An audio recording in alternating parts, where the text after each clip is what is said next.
gamers, Power Word Heal here, and today we're going to be talking about the Maul Trinkets from the Maul books. We're going to go over Trinket for each of the classes and basically how effective it's going to be for that class, right?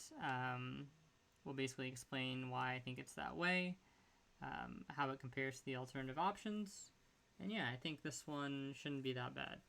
So we'll kind of start with Priest, since that's, the main thing this channel tends to focus on. And you get it from this book right here. Keep in mind, all these books can be purchased from the auction house when people find them. I believe they drop from mobs and pretty much all the DMs, and then like every wing.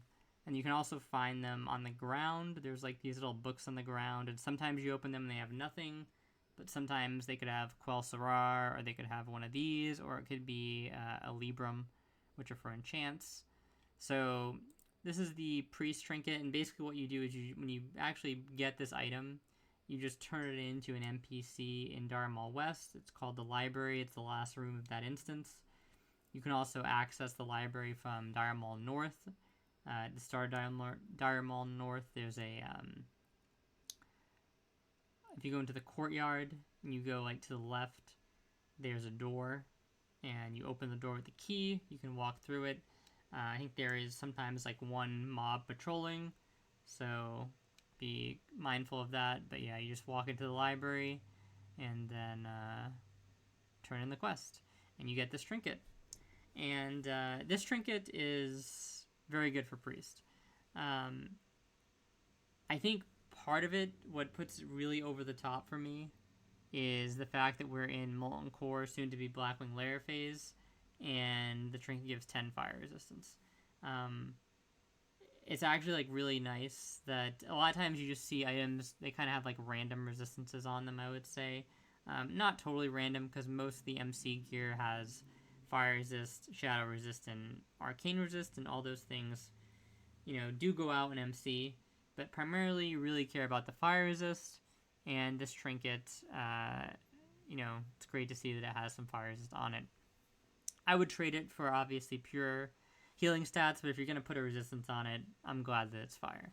So 33 healing and 4 mana per 5. Now, obviously, what we're comparing this to, and what we're going to be comparing all of these to, are the two main caster trinkets, right? Now, you can also keep in mind the trinket from the Ren quest line is 2% spell crit, right? So that's one of the ones you could be using, but we'll also compare it to the two mainline ones, which are the Blackrock Depths Trinket Second Wind, okay?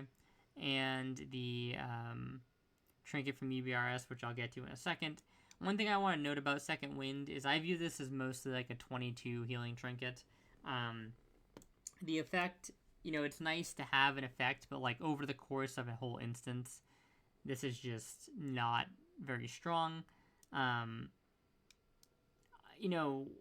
Like using this on a boss fight in particular is kind of like okay, right? But then the fact that you can't use it probably for the next couple boss fights obviously makes it less good.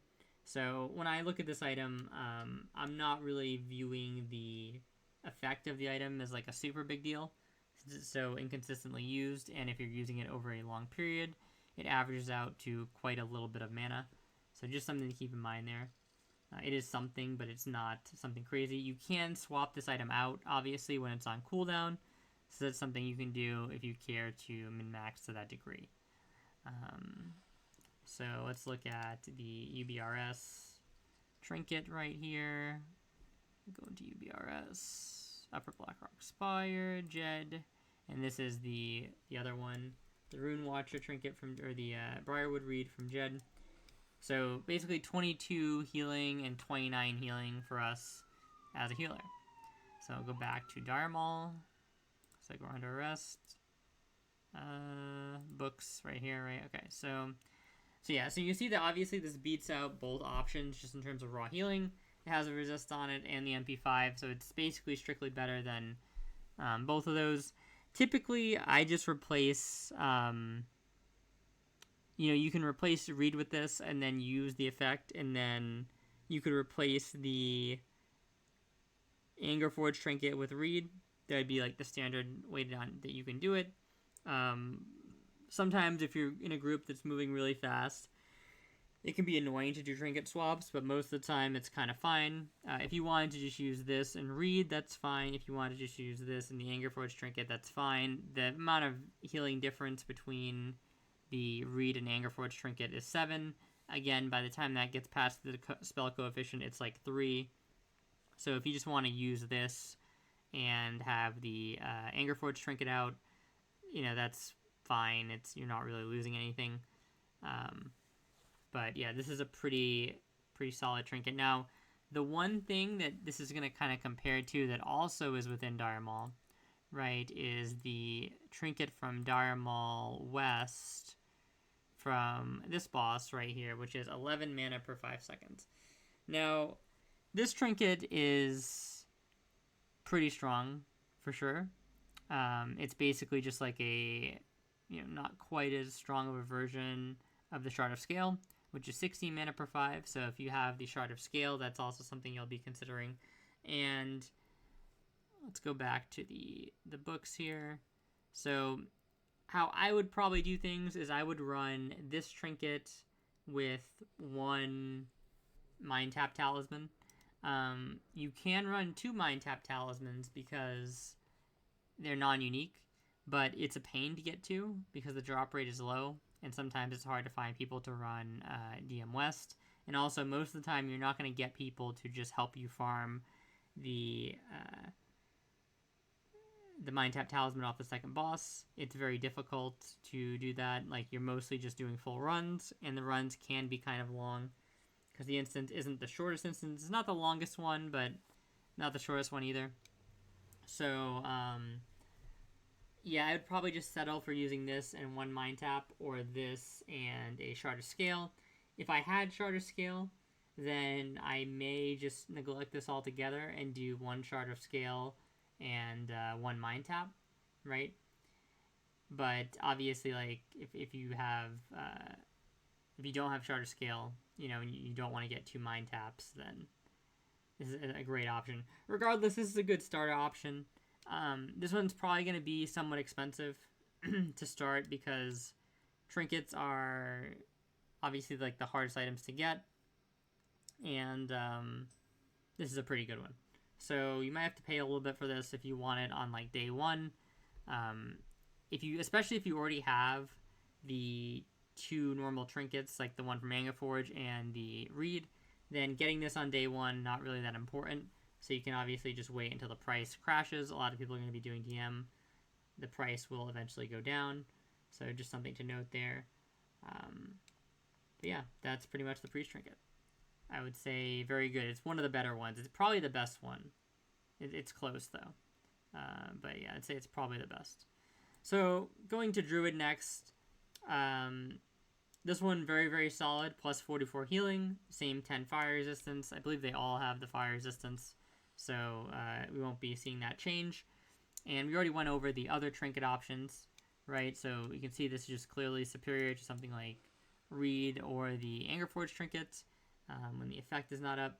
So you can either do the swap, or you can replace the Reed, or you can replace the Angerforge Trinket, whatever you want to do there. Same situation basically with Shard of Scale and the Mind Tap Talisman. Like, I think running 2 Mind Taps could potentially be better, but the problem is like getting those, and then it's like, are you going to have Shard of Scale because it's kind of rare? Probably not. So realistically, you're probably going to end up using this. This one is not going to be as expensive most likely, so that makes it really good to pick up for Druid because there's just less Druids in the game. Right, so it may be kind of expensive right off the bat, but if you wait even a couple of days, I would expect this one to come down in price much more than the Priest one will. The Priest one will come down, but it's just going to take longer, obviously.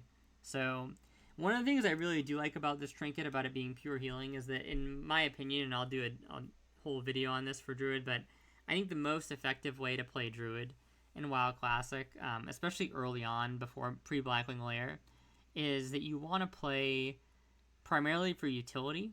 So you play basically as a Fairy Fire bot, But then when you do heal, I really don't like using the HOTS, even though they opened up the HOTS via removing the buff cap.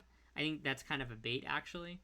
And to be honest, Druid players were probably better suited overall when the buff cap was not in place, because it just baits them into using HOTS, which do a bunch of terrible overheal. And the one good caveat, or the one good thing about having the HOTS be available to use is Swiftman spec is actually kind of good, but that's for a different topic or a different video. What I really like about this is that the 44 healing is particularly nice for rank 4 heal, right? Because rank 4 heal is basically just like it's a 85% spell coefficient or 84% spell coefficient. And like I was saying, you're mostly playing the Druid, if you're trying to play it efficiently, as a Fairy Fire bot, but you're using your most efficient heal, which is rank 4 heal, to basically cancel cast on tanks or just do general spot healing, right? So you do spot healing when it's not going to be overhealing on the raid members, and when there is too much healing going out, right? So it's hard to actually, effectively spot heal the raid with a 2.5 second cast. Then what you do is you just cancel cast it on a tank, and it's very, very effective. It's super mana efficient, and you actually get a lot of use out of this Trinkets plus healing, because the spell coefficient on Healing Touch rank 4 is so high, right? So it's definitely a good item. You'll probably be using it, especially since it's so cheap if you're a Druid player. Definitely pick this one up. Shaman we'll do next, okay? So Shaman, in my opinion, is one of the more disappointing ones. It's kind of just like worse than Reed, and it's worse than the Angerforge Trinket technically when the effect is up. It does have the fire resistance, which is always nice. I value that kind of highly because it can prevent a knock-on rag, which can be really annoying. The good thing about this that a lot of people are going to like, though, is that it's damage and healing here. So most likely a lot of Shaman are going to want to pick this up if they have like an Ellie spec or anything like that, for like off spec for PvP, just because it's like a bit of extra damage there, right? So this will be like moderately sought after, I think. It's not as good as the Priest or as good as the Druid one, but it's going to have enough uses where some people will want this, and a decent number of people are playing Shaman. So I would expect this to be not super cheap, but it's probably going to be less expensive than the Priest, more expensive than the Druid. And, I think it's worth picking up if you care about the PvP aspect, or if you don't have one of the other options, right? You don't have a Trinket, obviously it's worth picking up. But if you already have the other two Trinkets, you're basically picking it up for the fire resistance, and I don't think that's enough to justify dropping like a lot of gold on it right off the rip. So I'd probably just wait until it comes down in price and grab it, and then I have something for like PvP or whatever if I want. But yeah, it's very equivalent to the other Trinkets you can get. So it just is more of a matter of do you have them or do you not have them. And next one will be Paladin. So Paladin is, it's kind of similar to the Shaman one, where it's a little bit disappointing. Instead of trading the healing for healing and damage like the Shaman one did, we're trading some of the healing or the MP5 for armor, which unfortunately for Paladin is pretty useless in PvE, I would say, and it's not even really that great in PvP for the most part, because 150 armor is not going to really change your mitigation much. So unfortunately, this basically just becomes a worse version of the Trinkets we already just talked about. So the Trinket from Angerforge, or not Angerforge, Golem Lord, I keep saying Angerforge. But yeah, so it's worse than the Trinket from Golem Lord, and it's worse than the Reed by a little bit. But it's the same story for Shaman. It's basically like if you don't have a Trinket already in that slot, this will be an easy one. And I think that this won't be too expensive, because even though there's probably a decent amount of Paladins on Alliance, I feel like there's less Paladins than Shamans, and it's going to be even less demand for this trinket than on the Shaman side of things, because the Shaman's obviously, Ellie is a popular PvP spec, and this is not particularly good for PvP at all compared to the other options, right? It's just kind of like whatever. It's just another option that you can pick if you don't have a trinket in that slot already. So I don't anticipate this being super expensive for Paladins, which means, you know, if you don't have one of the other options, just pick it up. But it's definitely not make or break. And yeah, it's definitely worse than the other one. So the too long didn't read on this is basically Shaman and Paladin get a little bit shafted if you're looking in terms of pure PvE healing. Priest and Druid are the real winners here. And then obviously you have to decide how much you care about using the MP5 trinkets. And, you know, if you have Shard Scale, obviously it changes the calculus on a lot of these things, like I said, because that's already taking up a trinket slot for you most likely. So your other trinket slot gets a bit more competitive. And, yeah, that's basically all she wrote. So thank you guys so much for watching. If you found this helpful, please do leave a comment or a like or subscribe. Helps a lot. And until then, I will see you next time. Have a good one.